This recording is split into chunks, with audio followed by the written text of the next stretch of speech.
Yeah, it all involves a 28-year-old Floridian named Travis Smith. He and his buddy, they were out shooting July 5th. They go up day after 4th of July. They go up to his grandma's, which is in the middle of nowhere in Southwest Florida, and they shoot for an hour. And they're shooting two of his Glocks, a 12 gauge, a 9mm pistol, a Ruger 22, an AR-10 that Mr. Smith had built himself, and what he believed was a Springfield AR pistol. Drops his friend off. He's around midnight. He's heading home. He's stopped by a Pinellas Park police officer, and he pulls into a restaurant parking lot.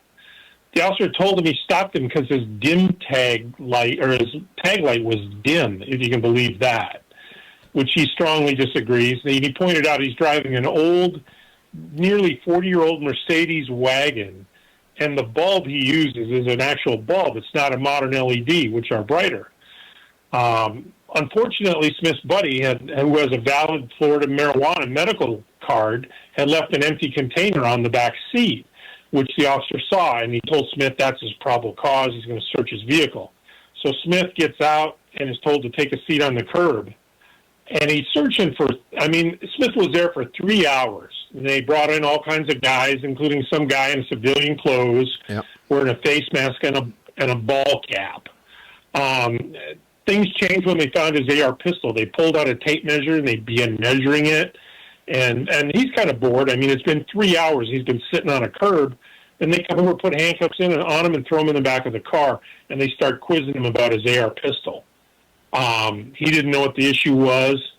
They told him that he was under arrest for possessing unregistered SBR, short-barreled rifle.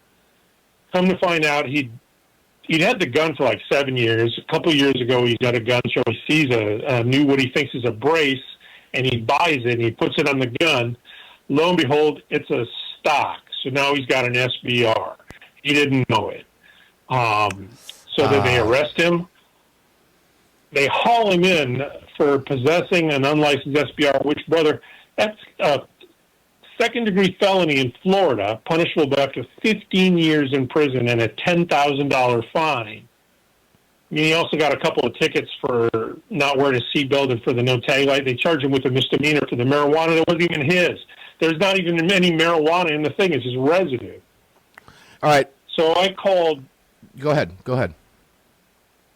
I called the Pinellas Park Police chief, some cat named Adam Geisenberger. He didn't want to talk about it. He wanted to hand me off to his public information officer. I don't know. I don't want that. I want to talk to the guy. The next day I called Chris Brooks. He was a tipster on this.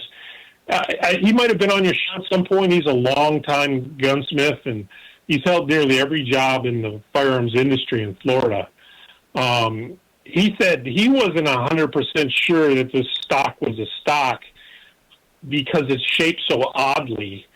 But he completely understands why this young man could have made the mistake and popped it on his gun.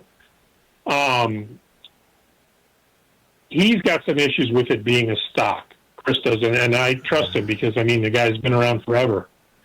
So I called our buddy, Sheriff Hoffman, and if you have time, I got to read you his quote, brother, because it says everything you want to know about the case.